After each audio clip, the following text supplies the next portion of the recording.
आज की कहानी की शुरुआत होती है एक कपल को दिखाते हुए जिनके इरादे कुछ ठीक नहीं लग रहे हैं देखने से।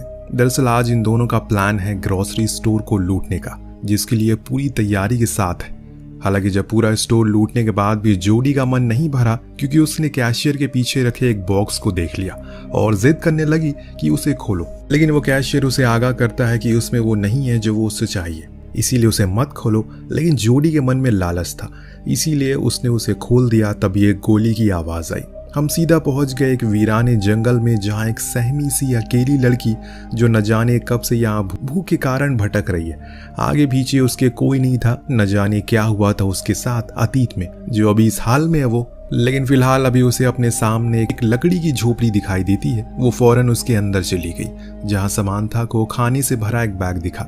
जो कुछ भी था उसके हाथ लगा, उसे वो खाना शुरू कर देती है। लेकिन तभी बाहर से किसी की डरावनी आहट सुनाई दी। कोई तो है जो इस तरफ बढ़ रहा है। इस डर के चलते ही समांथा वहां रखे एक बेड के नीचे छुप गई। तभी वो शख्स अंदर आया। हाथ में उसके एक कुल्हाड़ी थी, पर वो कौन था ये हम नहीं देख सके। उसने अपने खाने का बैग उठाया और चुपचाप चल पड़ा। नीचे छुपी समांथा चुपचाप सहमी सी छुपी रहती है। जब कुछ समय बीत गया तो उसने निर्णय लिया कि अब उसे यहाँ से बाहर निकलना चाहिए, इसीलिए वो फौरन भागने का फैसला करती है। लेकिन तभी अचानक उसकी टक्कर उसी आदमी से हो गई जिसका नाम टॉम था। लेकिन वो उसे कोई नुकसान नहीं पहुंचाता, बल्कि वो तो उसकी मदद करता है। जो देख समांथा उससे माफी मांगती है कि उसने उसके बैग से खाना चुराया, क्योंकि वो 2 दिन से भूखी थी। दरअसल उसकी कार खराब हो गई है बीच रास्ते में, तो उसका हस्बैंड पास के ही पेट्रोल पंप पर गया मदद के लिए, लेकिन अभी तक वो लौटा ही नहीं। इत्तेफाक की बात यहाँ ये थी कि टॉम की कार भी खराब हो चुकी है, बल्कि वो तो यहाँ 3 दिन से फंसा हुआ है। अब ये सुनते ही समांथा घबरा गई और कहा कि उसे जाना होगा अपनी पति के लिए, हो सकता है कि वो आ गया हो। तो टॉम भी उसके साथ जाता है, लेकिन वहाँ कोई नहीं था, इसीलिए दोनों वहाँ एक नोट छोड़ देते हैं। कुछ गर्म कपड़े लेकर वापस उसी झोपड़ी में आ गए। अब रात होने पर यहाँ का तापमान बहुत ज्यादा गिर जाता है, इसीलिए टॉम उसे कंबल ओढ़ने को कहता है, जो वो कार से लेकर आई थी। पर उसे ये समझ नहीं आया कि उसका पति उसे ऐसे बीच जंगल में अकेले छोड़कर क्यों चला गया। साथ लेकर भी तो जा सकता था। तो समांथा ने बताया कि वो प्रेग्नेंट है, इसीलिए उसने ऐसा किया होगा। ये सुनने पर टॉम उसके बेड पर सोने को कहता है और खुद जमीन पर सोने की बात करता है।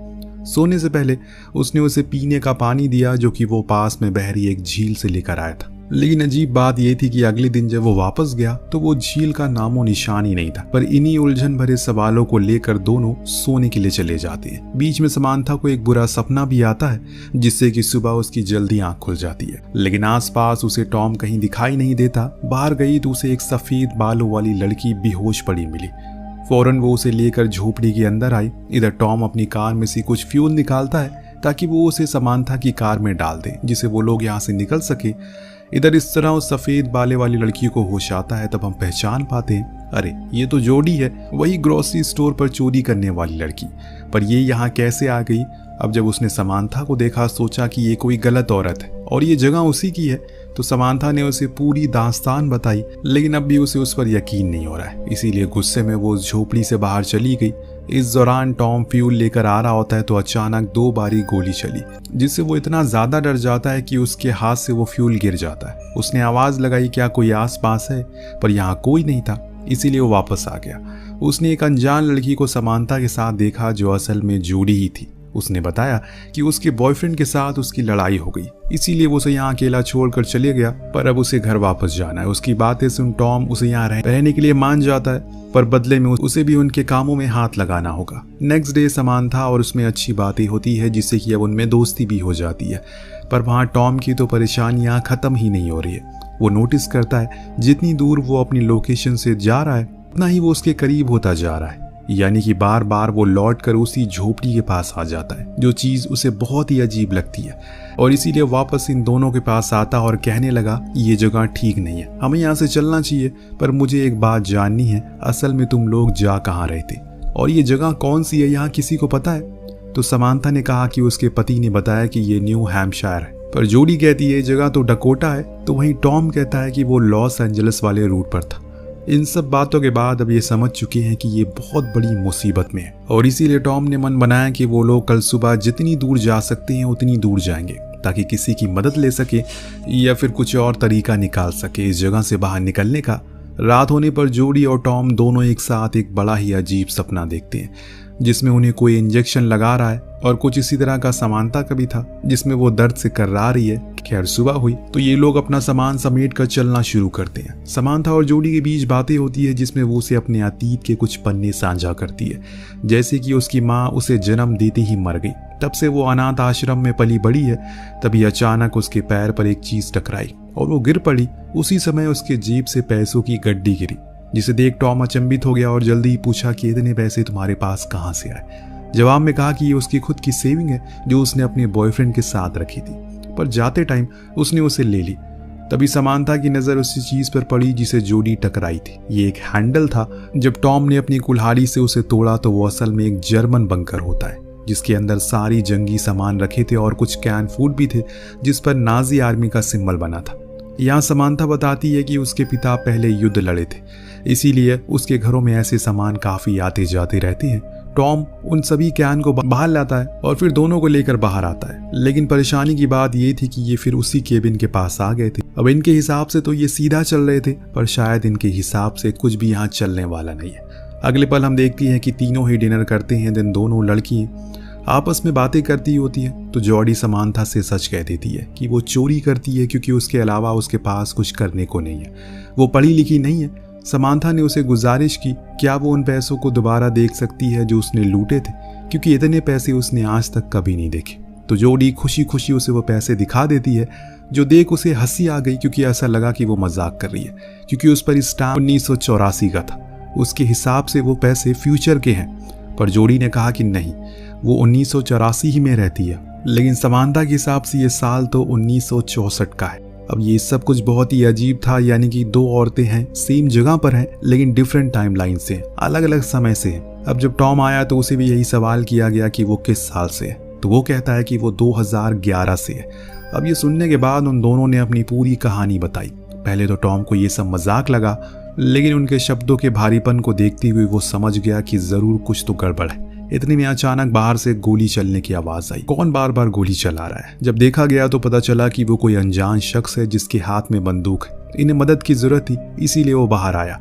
उसे कहने लगा कि वो लोग मुसीबत में हैं, पर वो आदमी जर्मन में कुछ बोलने लगता है जो वो समझ नहीं पाया, लेकिन इतना वो समझ गया कि वो उस कुल्हाड़ी को फेंकने को कह रहा है। इसीलिए उसने वही किया। जब उसकी आंख खुली तो अगले क्षण वो तीनों ही कैद थे और वो जर्मन गायब था।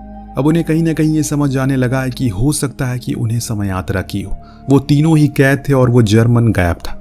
तो सुन सबसे पुराने सन की समानता ने पूछा क्या 2011 तक समय यात्रा मुमकिन हो चुकी है? तो टॉम कहता है कि नहीं, ऐसा कुछ नहीं बना था। थोड़ी देर बाद वो जर्मन लौट कर आया तो टॉम की रस्सियों को खोल दिया, फिर बाहर ले जाकर उसे खूब मारा पीटा। दिन अंत में उसे एक पेड़ से बांध दिया। फिर वो अंदर आया और उन लड़कियों से पूछने लगा कि वो कौन है और कहां से आई हैं। तभी उसकी नजर जॉडी के लॉकेट पर पड़ी, जिसके बारे में वो उसे पूछने लगा।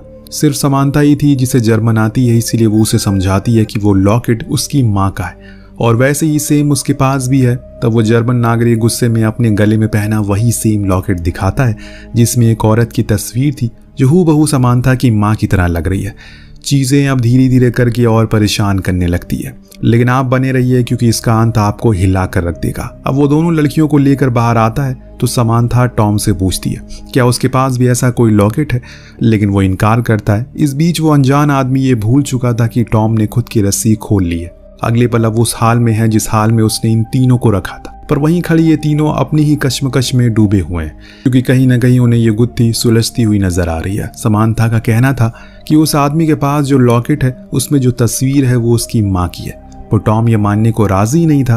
पर जब जॉडी ने कहा कि वो तस्वीर वाली औरत उसकी नानी है तो उसके तो होश उड़ गए। यहाँ उस अनजान आदमी का नाम भी पता चलता है जो हमें समानता बताती है।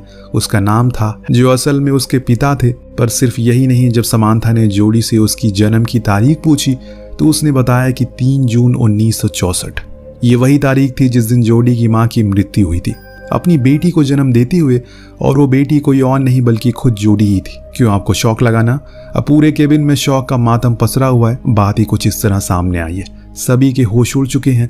समानता को जब पता चला कि उसका पति असल में युद्ध में मारा गया तो वो रोते हुए केबिन से बाहर चलेगी। लेकिन सिर्फ यही नहीं, यहाँ एक और राज से पर्दा उठता है। बाहर बैठा टॉम जॉडी को बताता है कि वो असल में उसकी माँ एक चोर थी, पर वो उसकी इस बात को नकार दे क्योंकि उसके पास ऐसा कोई लॉकेट नहीं था। पर उसका कहना था कि उसके पास सेम लॉकेट है, पर वो अभी उसके घर पर है। वो बताता है कि उसकी माँ एक चोर थी जो अपने पति केविन के साथ शहर के गैस स्टेशन ग्रोसरी स्टोर को लूटा करती थी, लेकिन एक दिन उन्होंने खुद अपने पति को मार डाला, जिसके जुर्म में उन्हें फांसी हो गई। ये एक कड़वा सच था जो असल में हकीकत थी, पर यह चीज जोडी सुन नहीं पाती और वो भी केबिन से बाहर आ जाती है। बाहर बैठी उदास समांथा के पास उसकी बेटी जॉडी गई।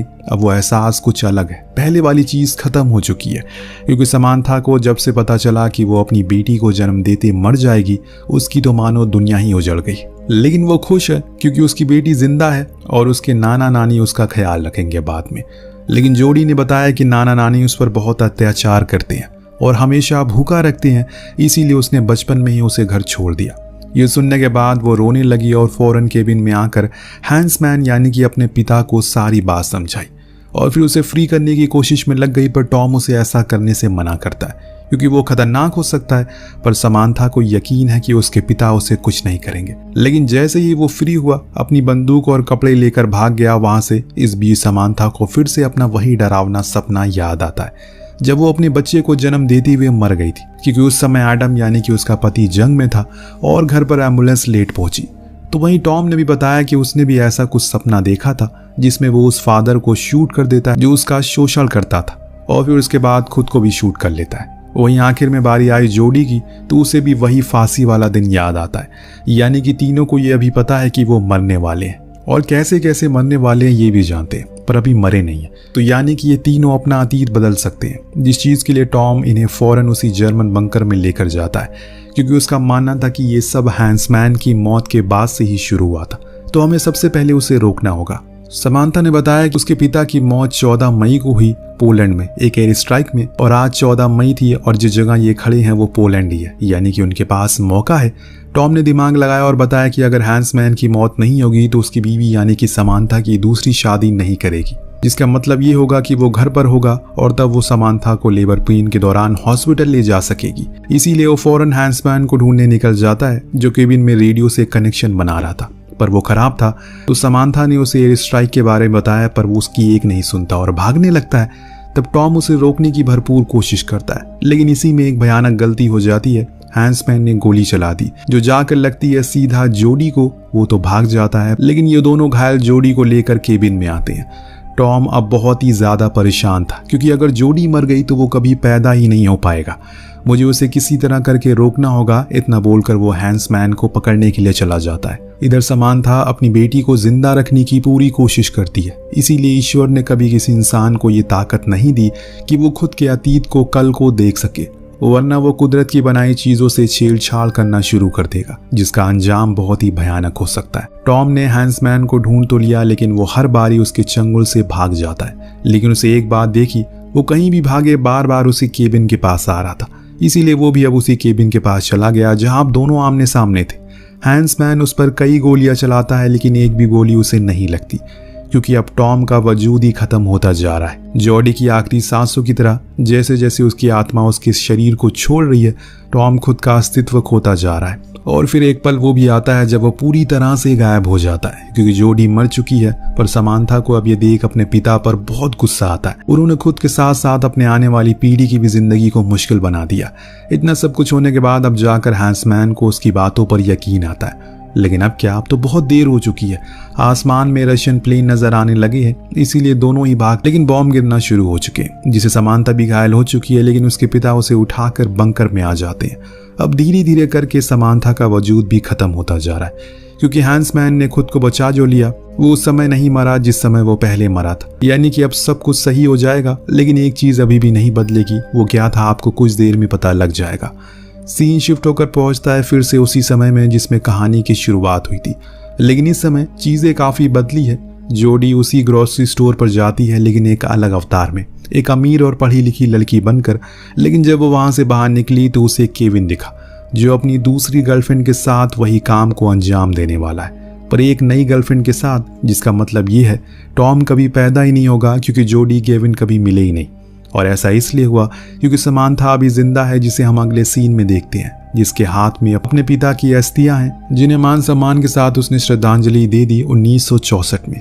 अंत में हम फिर से उसी स्टोर में देखते हैं जहां केविन की नई गर्लफ्रेंड अमेली ने सब कुछ लूट लिया, लेकिन अंत में उसकी भी लालच खत्म नहीं हुई और उसकी नज़र कैशियर के पीछे रखे उस बॉक्स पर पड़ी, जिसे खोलने को उसने कहा, लेकिन कैशियर ने उसे आगाह किया अगर वो अंदर गई तो अब कुछ भी नहीं सुधर पाएगा। पर वो नहीं मानी और बूम एक गोली चली, जिसके साथ ही कहानी का यही पर अंत होता है। दोस्तों, ये एक बहुत ही कमाल की कहानी है जो हमारे और आपके दिमाग को पूरी तरह से घुमा कर रख देती है। कहानी कैसी लगी हमें कॉमेंट करके जरूर बताएगा। मिलते हैं अगले वीडियो में। Thank you so much watching.